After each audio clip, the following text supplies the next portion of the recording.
Bismillahirrahmanirrahim. Assalamualaikum warahmatullahi wabarakatuh. Kita lanjutkan kembali di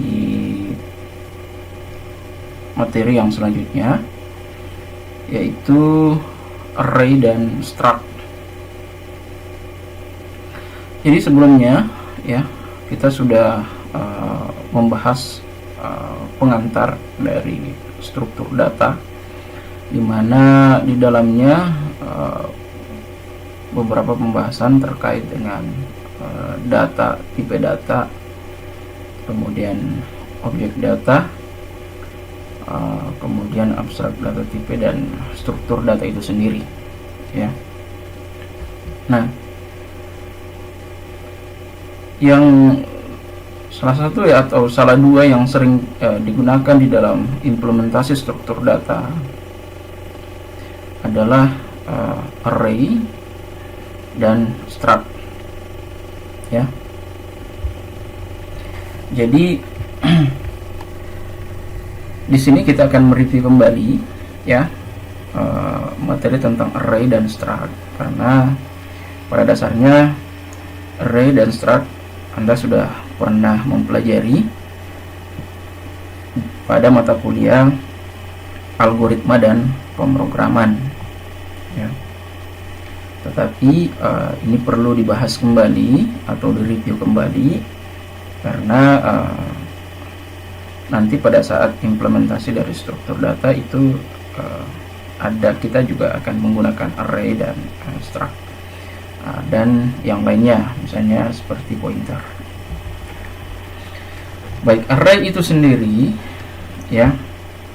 Jadi array itu adalah variabel.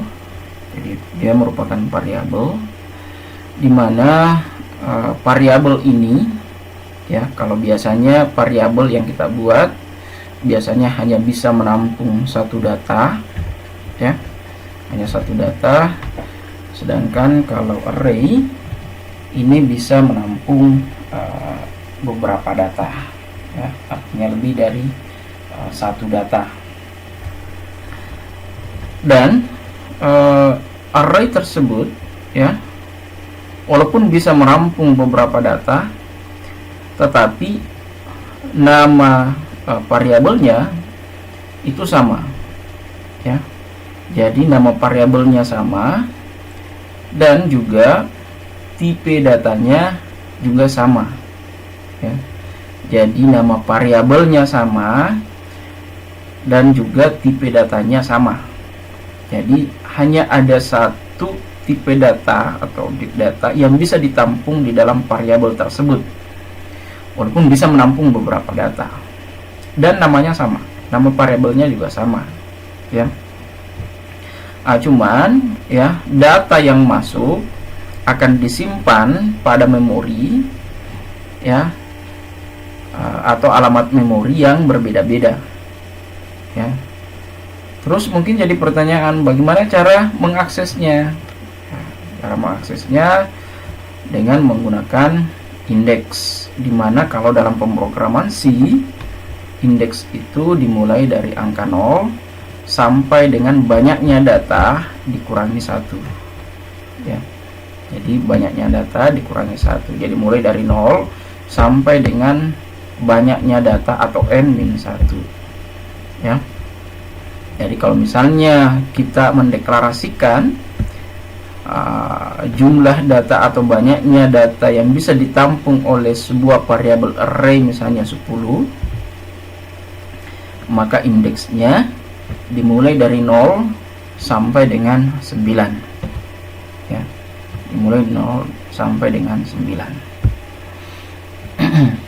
Nah, itu adalah cara mengaksesnya dengan menggunakan indeks. Nah, nanti kita akan lihat contohnya seperti apa, implementasinya seperti apa.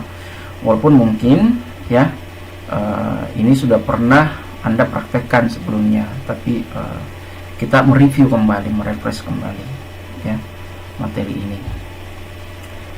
Nah, selanjutnya kita bisa lihat bentuknya. Jadi array, jadi ada array satu dimensi, ada array multidimensi, ya. Ada array satu dimensi, ada array dua dimensi, dan seterusnya, array tiga dimensi dan seterusnya. Biasanya kalau sudah lebih dari dua dimensi, biasanya orang menyebutnya array multidimensi, ya. Nah, bentuknya kira-kira seperti ini gambarannya, ya. Gambarannya kira-kira seperti ini. Kalau array dua dimensi, hanya bentuk yang di depan ini. Jadi baris, berapa baris, dan kolom. Kalau kita lihat di sini, kalau misalnya yang dua dimensi, ya, berarti jumlah barisnya ada 2 dan jumlah kolomnya ada 3, ya. Nah, kalau gambaran yang ada di sini itu adalah gambaran, ya, gambar array multidimensi. Dalam hal ini adalah 3 dimensi, ya. Dalam hal ini adalah 3 dimensi, dimana di dalam pertemuan satu sel, misalnya saya menyebutnya mungkin satu sel saja. Jadi satu sel ini, kalau misalnya kita belajar Microsoft Excel atau kita menggunakan Microsoft Excel, biasanya sel itu adalah pertemuan baris dan kolom. Ya, misalnya di sini adalah sel 0, 0. Berarti baris ke 0, kolom ke 0, di mana di dalam sel ini terdapat bisa menampung 4 angka. Jadi indeks ke 0, 1, 2, 3, ya. Jadi dalam satu sel ini bisa menampung 4 nilai, ya, 4 nilai, bukan 4 angka. Dalam artian bahwa bisa saja isinya nanti mungkin char, ya, bisa saja mungkin angka, integer, float, double, dan seterusnya, ya, tergantung pada saat kita mendeklarasikannya, ya, data apa yang bisa ditampung. Jadi di sini di dalamnya bisa menampung, dalam satu sel ini bisa menampung 4 data, ya. Nah, dan seterusnya. Begitu juga dengan sel yang lain, sel 0 baris ke 0 kolom ke 1, nah, bisa menampung 4, ya. Nah, namun kalau kita menggunakan multidimensi, karena banyak data yang bisa ditampung, ya, dan juga alokasi memori yang disediakan juga banyak, ya, berarti, ya, kebutuhan akan memori juga lebih besar, ya, pastinya itu. Jadi kebutuhan akan memori juga lebih besar, karena kan walaupun kita tidak menggunakan ini, tidak menggunakan, contoh misalnya saya mendeklarasikan array satu dimensi, misalnya bisa menampung 10 data, tetapi pada saat saya input di situ saya masukkan cuma 1 data, berarti ya tetap ini disediakan tetap 10, ya, walaupun datanya cuma 1. Jadi kan tetap disediakan 10, berarti kebutuhan yang dialokasikan itu sebesar yang kita deklarasikan, gitu, ya. Jadi sebesar yang kita deklarasikan. Jadi makanya kebutuhan memori juga kalau kita menggunakan, apalagi kalau misalnya datanya banyak masuk, ya, datanya masuk semua, berarti memorinya akan kebutuhan memori juga akan semakin besar, ya. Jadi kebutuhan memori juga akan semakin besar. Nah, kita lihat, ya, selanjutnya. Jadi cara pendeklarasian array multidimensi, bentuknya sebenarnya hampir sama dengan pendeklarasian array 2 dimensi atau 1 dimensi, ya, hampir sama gitu. Jadi dimulai kalau di C di bahasa C++, dimulai dengan tipe datanya, tipe data apa dari variabel array tersebut, kemudian namanya, ya, nama array tersebut apa, ya, nama variabelnya apa, kemudian ukurannya. Ukuran ini biasanya kalau di awal ini berapa baris, ya, kemudian berapa kolom, kemudian antara pertemuan baris dan kolom itu berapa yang data yang ada di dalamnya nanti yang bisa ditampung. Contoh misalnya yang 3 dimensi. Jadi misalnya di sini 2 baris, ini kan 2 baris, kemudian 3 kolom, ini 3 kolom, ya, 3 kolom, dan 4. Jadi 4 di dalam satu sel ini, pertemuan antara baris dan kolom ini bisa menampung 4 data, ya. bisa menampung 4 data. Oke. Nah, contoh cara menginputnya atau cara mengisi datanya bisa bentuknya seperti ini. Ya, bentuknya seperti ini. Jadi di dalam pertemuan baris dan kolom, misalnya baris ke 0, kolom ke 0, isinya adalah 1, 2, 3, 4. Ya, 1, 2, 3, 4. Nah, kemudian baris, baris ke 0, kolom ke 1, 5, 6 dan seterusnya. Kemudian kolom ketiga, ya, kolom ketiga 9. Nah, selanjutnya ini adalah baris yang kedua. Jadi ini adalah per baris, ya. Jadi ini, ya, kalau saya tandain di sini, ya, corresponding. Nah, di sini, ya, mulai dari kurung kurawal di sini, ya, yang kedua, kurung kurawal yang kedua, ini adalah baris. Jadi baris pertama. Nah, kolom pertama, kolom kedua, dan kolom ketiga, ya. Nah, ini selanjutnya adalah baris yang kedua, ya, di bawah ini baris kedua. Nah, bagaimana kalau misalnya pendeklarasian, kalau misalnya array 2 dimensi? Berarti kalau 2 dimensi berarti kan beda lagi cara perasaannya, hampir sama, cuman kurung kurawalnya saja yang berbeda. Jadi kalau misalnya 2 dimensi, ya, 2 dimensi berarti kurung kurawalnya juga cuma 2. Jadi baris, ya, misalnya kolom ke 1, kolom kedua, kolom ketiga dan seterusnya, ya. Jadi langsung saja. Jadi kita sudah membahas yang array multidimensi, karena kan array 1 dimensi, 2 dimensi, ya, teorinya kan Anda sudah pernah dapatkan di mata kuliah algoritma dan pemrograman. Walaupun nanti insya Allah saya akan perlihatkan bentuknya, ya, di contohnya. Nah, sekarang kita lihat dulu namanya contoh pendeklarasian array mulai dari 1 dimensi, 2 dimensi sampai dengan 3 dimensi. Nah, kita lihat dulu. Nah, ini misalnya yang 1 dimensi, ya. Misalnya 1 dimensi. Misalnya saya menggunakan integer untuk tipe datanya. Kemudian nama variabelnya misalnya adalah angka. Kemudian bisa menampung 5 data.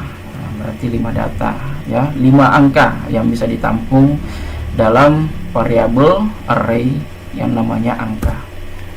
Nah, kemudian saya coba mengisi, ya, misalnya angka, ya, angka.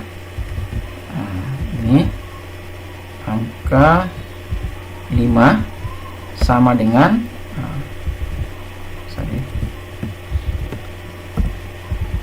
misalnya 5,3,9,1,0.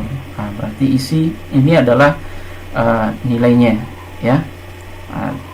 Kalau misalnya cuma 4, gimana yang saya isikan nilainya? Kan ini kan boleh saja.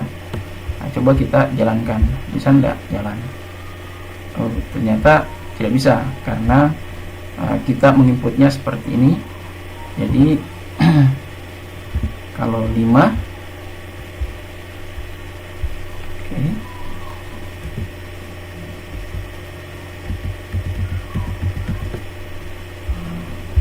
Ini apa yang terjadi?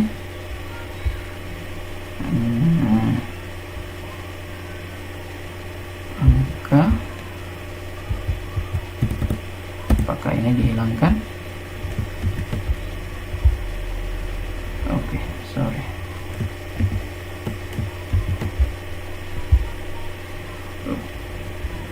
Kenapa tidak bisa? Apakah harus apa yang digunakan?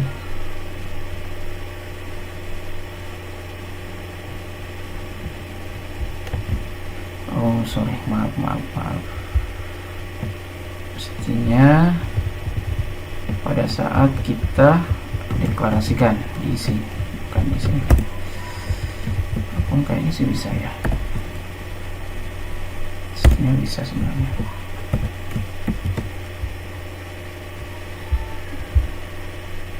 Oke, sudah tidak error lagi. Oke, di sini datanya tidak tampil ya, karena memang tidak dicetak atau tidak ditampilkan. Nah, ini kita sudah mengisi ya datanya 53910. Ini adalah data yang ada di dalam variabel array. Nah, kalau misalnya kurang dari 5 data bisa tidak? Nah, sekarang kita lihat. Sepertinya bisa kalau kurang dari 5 data ya. Jadi kalau kurang dari 5 data itu boleh ya. Bahkan kosong pun sebenarnya itu tidak ada masalah. Ini setahu saya ini masih bisa jalan. Tetapi kalau misalnya lebih dari 5 data di dalam array tersebut, maka ini akan bermasalah ya. Kenapa? Karena tidak artinya hanya mampu menampung 5 data saja. Ya, hanya mampu menampung 5 data saja. Sedangkan kita memasukkan di sini sebanyak 6 angka. Jadi kalau misalnya ingin menampung 6 angka ya kita tinggal menggantinya saja menjadi 6 di sini. Nah, maka sudah bisa jalan. Nah, sekarang bagaimana cara mengaksesnya? Ya, seperti yang saya sampaikan tadi, mengaksesnya dengan menggunakan indeks.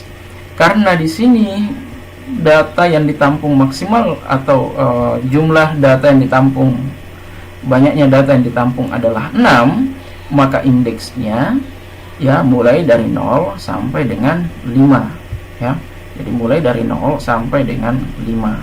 Jadi contoh misalnya saya ingin menampilkan ya data ke-5. Nah, berarti kan 0 ya. Data ke-5 adalah 0. Nah, kalau data ke-5 yang saya ingin tampilkan, maka cout ya.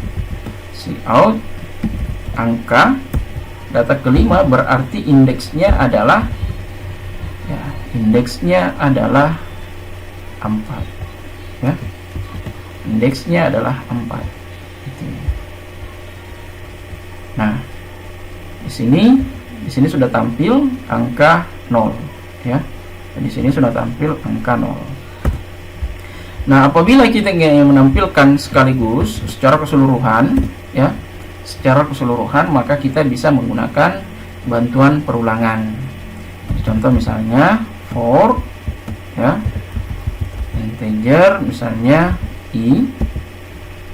Nah, kita mulai dari 0 karena indeksnya mulai dari 0. I sama dengan 0 mana i lebih kecil dari 6 ya, artinya 6 tidak termasuk, berarti cuma sampai 5. Kemudian i plus. Oke. Nah, kemudian baru kita mencetak cout ya, cout angka. Angka berarti variabelnya adalah i ya. Nah, bolehlah ditambahkan supaya pindah baris.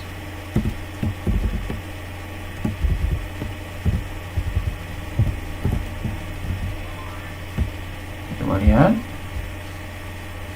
Nah, di sini sudah tampil 5391009 ya. Ya, sudah tampil semua datanya. Kalau ingin dibalik ya sisa dibalik saja. Kita ingin menampilkan 9 dulu ya, sampai dengan 5 ya bisa. Nah, kemudian selanjutnya bagaimana dengan yang 2 dimensi? Kita coba lagi yang 2 dimensi. Integer ya, array 2 dimensi ya. Nah, 2 dimensi, array 2 dimensi. Nah, misalnya untuk array 2 dimensi, jumlah barisnya saya gunakan misalnya 2. Kemudian jumlah kolomnya misalnya 3 ya, contoh. Nah, kita bisa langsung mengisi di sini. Nah, misalnya saya isi ya, misalnya saya isi untuk baris pertama ya. Jadi baris pertama ya, untuk baris pertama saya isi misalnya 5 9 2 ya, karena cuma 3 kolom ya. Kemudian baris yang kedua itu misalnya saya isi 7 6 misalnya 2. Oke. Jadi kalau misalnya ingin saya tampilkan ya, kalau ingin ditampilkan, misalnya saya ingin menampilkan di baris kedua ya, kolom ketiga, baris kedua kolom ketiga. Nah, berarti angka berapa tuh ya? Nah, mestinya yang dimaksud di sini adalah angka 2, tapi bukan 2 yang ini. Jadi 2 yang ini di sini ya. Jadi baris kedua kolom ketiga, berarti angka 2 ini ya. Nah, maka kita bisa menggunakan cout ya, array dimensi 2, baris kedua berarti indeks 1, kolom ketiga berarti indeks 2 ya. Oke, sekarang kita coba lihat hasilnya. Oke, sekarang yang tuh 2 ya, di sini sudah kelihatan 2 ya. Nah, kalau misalnya kolom kedua berarti di sini adalah 1 ya. Oke, berarti mestinya 6 yang muncul. Iya, 6 yang muncul. Nah, kalau ingin langsung sekaligus kita ingin tampilkan ya, berarti kita bisa menggunakan sama dengan yang tadi, menggunakan perulangan ya. Nah, misalnya integer i, kita mulai dari 0, i lebih kecil, berarti barisnya dulu, barisnya berapa, barisnya lebih kecil dari 2, kemudian i ya, plus. Nah, oke. Karena dia 2 dimensi ya, maka kita menggunakan 2 perulangan.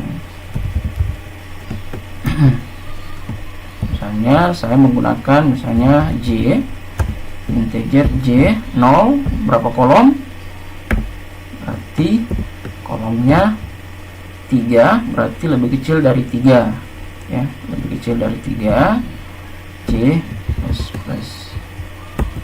Oke. Nah, kemudian baru kita cetak. Ini cut saja.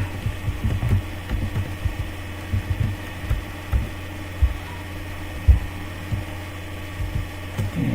Nah, di sini kita ganti jadi i, ini kita ganti jadi j. Nah, sekarang kita coba kasih spasi. Jadi setiap angka untuk di dalam baris itu kita kasih jarak.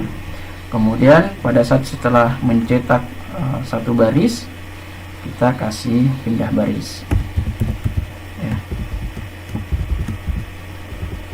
Setiap pindah baris ya. Sekarang kita lihat hasilnya. Nah, ini hasilnya ya. 592 itu di baris pertama, 762 itu di baris kedua ya. Nah, di sini sudah kelihatan hasilnya. Nah, sama halnya dengan array 3 dimensi ya, array 3 dimensi. Jadi untuk 3 dimensi ya, misalnya integer array 3 dimensi. Nah, misalnya ada 2 baris, 3 kolom. Cukup 2 saja datanya di dalamnya. Nah, kita bisa mengisinya, ya. Oke.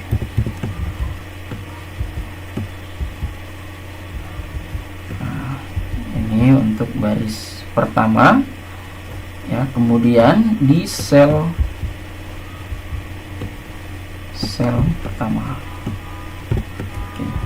Ini untuk sel pertama. Di datanya, ya, misalnya karena ada 2, 9, 3.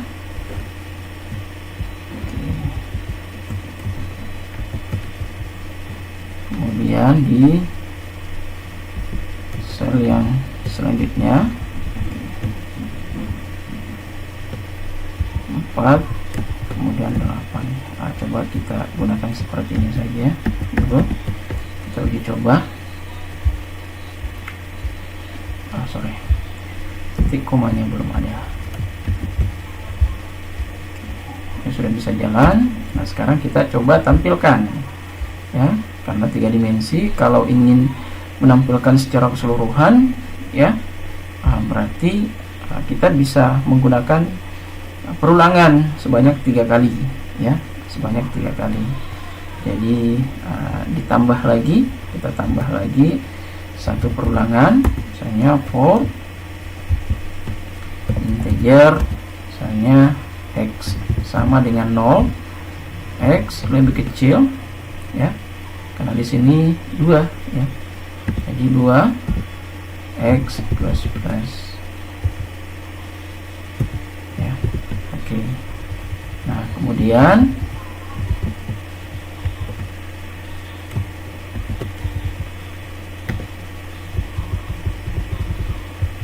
kita cetak array 3 dimensi I, ya, kemudian J, kemudian X. Ini akan ditampilkan semua, ya.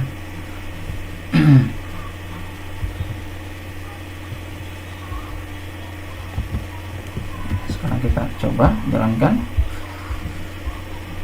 Nah, ini ditampilkan semua. Jadi 93, 48, ya, di sel pertama, sel kedua 48. Selebihnya itu adalah isinya adalah 0 karena kita memang belum mengisi, ya, kita belum mengisi di situ, ya. Cuma di sini belum ada spasinya, makanya terlalu mepet kelihatan tadi, tidak ada jarak.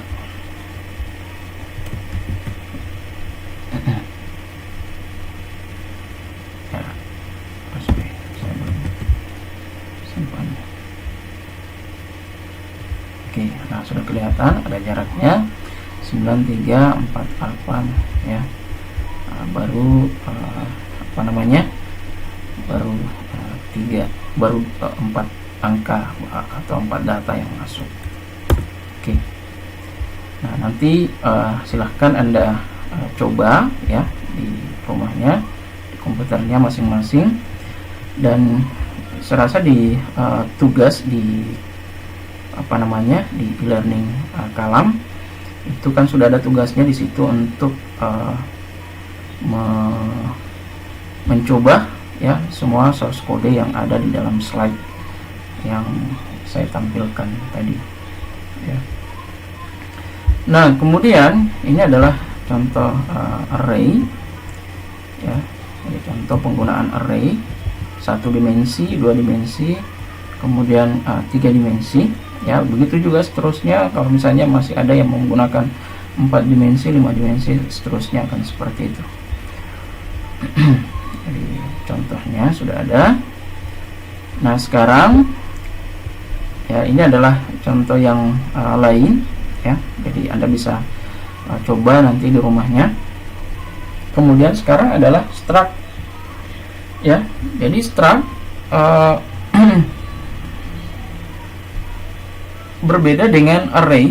Kalau array tadi bisa menampung beberapa data, ya, kemudian tetapi dengan tipe data yang sama. Tapi kalau array struct itu bisa menampung beberapa data dengan tipe data yang berbeda, ya. Jadi di dalam struct itu bisa saja ada tipe data integer, ada tipe data char, ada tipe data float, dan seterusnya. Itu bisa, ya. Kemudian sisi persamaannya adalah bisa menampung beberapa data tentunya.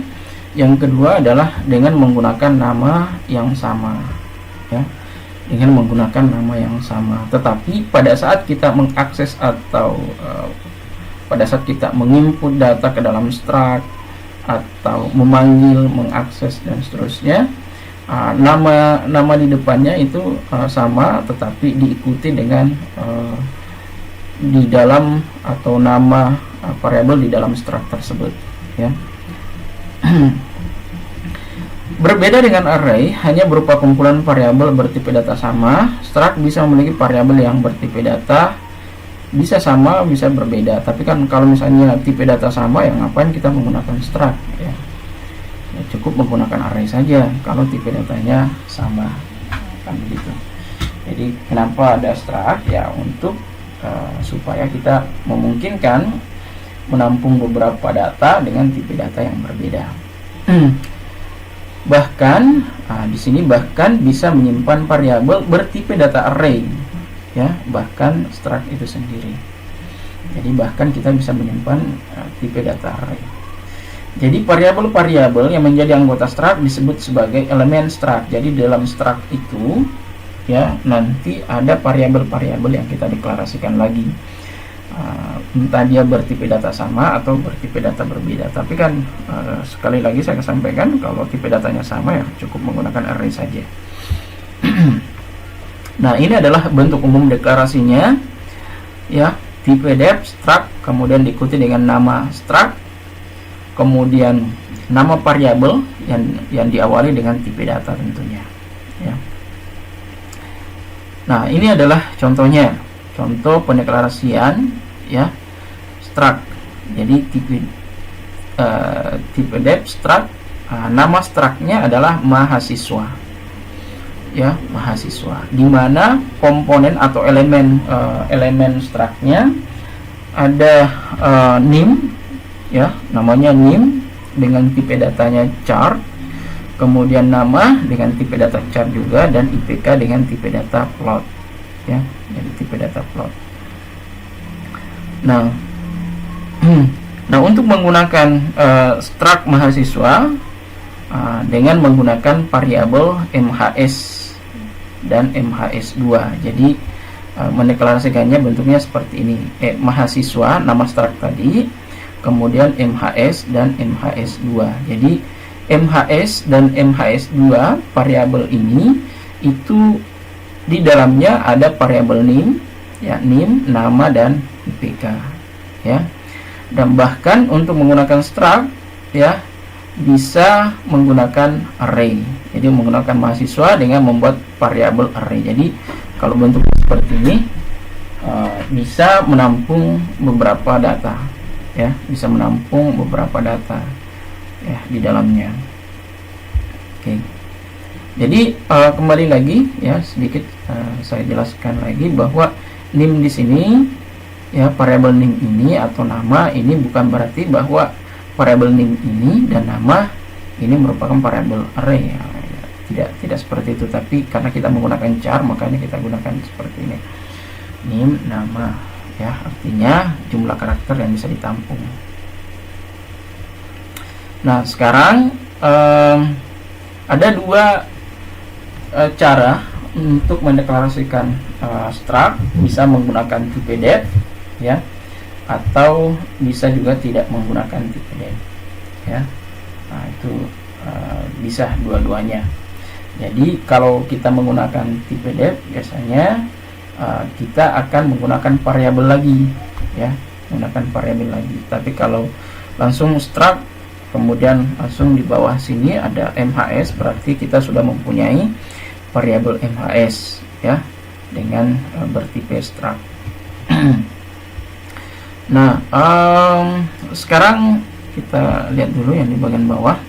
Cara penggunaan struct dan pengaksesannya menggunakan pemakaian tipe data struct dilakukan dengan membuat suatu variabel seperti yang tadi.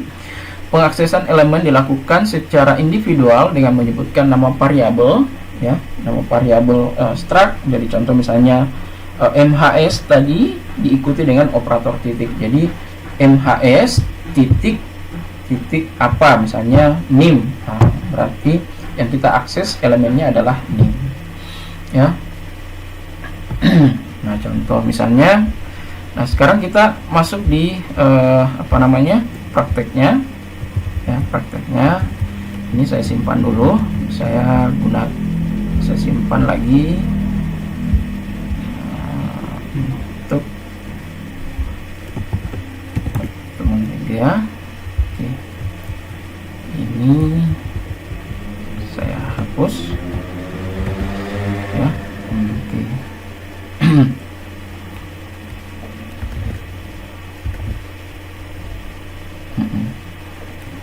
Jadi posisi pendeklarasiannya, ya, pendeklarasiannya itu di atas point main, ya.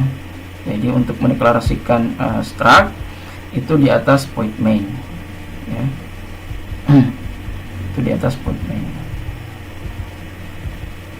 Oke, baik. Posisinya jadi tipe dep, ya, kemudian struct, kemudian mahasiswa, ya.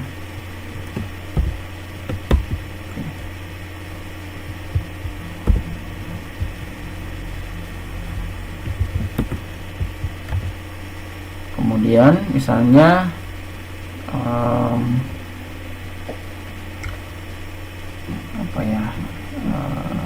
chart, misalnya chart name, ya. Coba kalau saya tidak menggunakan tadi, ya, langsung saja chart nama, ya, kemudian integer hadir, ya, jumlah kehadirannya berapa.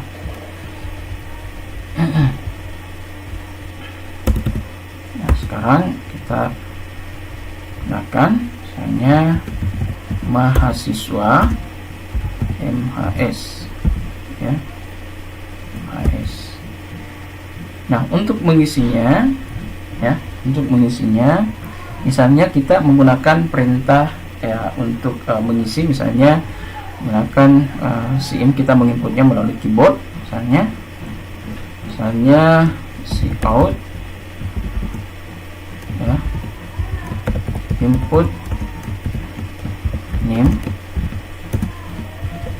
ya, kemudian in, ya, kemudian in MHS, ya, titik apa, titik name, ya, titik name, kemudian cout,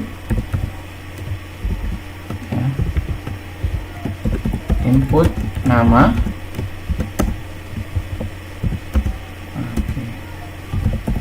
in MHS titik nama,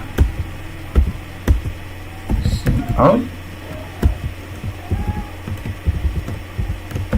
input kehadiran,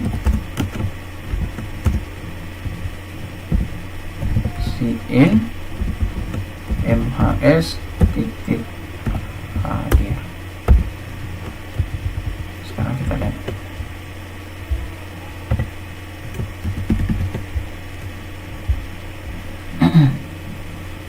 Nah, sekarang input name, misalnya, ya, 1/30/2019 0087. Oke. Nah, ternyata tidak bisa, nama kita tidak bisa input dan kehadiran juga tidak bisa input ya. Alasannya, nah sekarang kita makanya di sini kita kasih misalnya 15 ya, 15 2130 2019 7 ya, anggaplah 15 ya supaya tidak terlalu misalnya di sini namanya bisa sampai 50 karakter. Oke, sekarang kita coba lagi 130 2019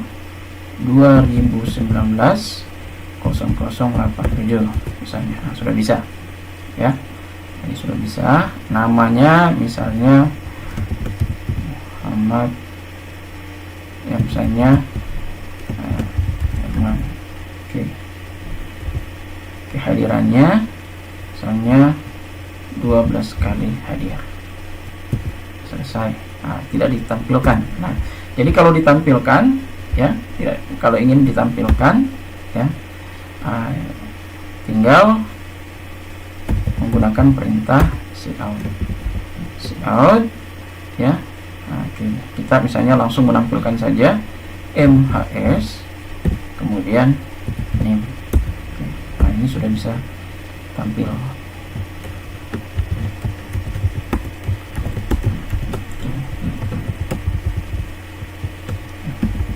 Silakan kalau misalnya ingin ditambahkan komentar, misalnya di situ nama atau name adalah ini, itu bisa.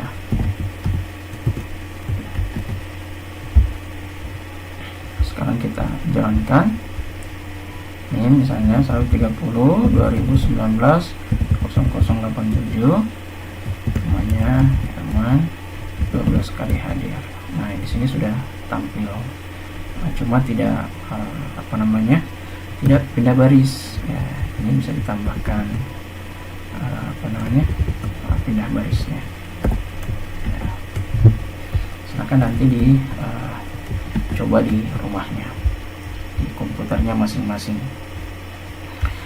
Oke, saya rasa itu ya untuk terkait dengan review materi terkait dengan struct, array dan struct. Nah, di sini banyak contoh-contoh, Anda silakan coba di rumahnya ya.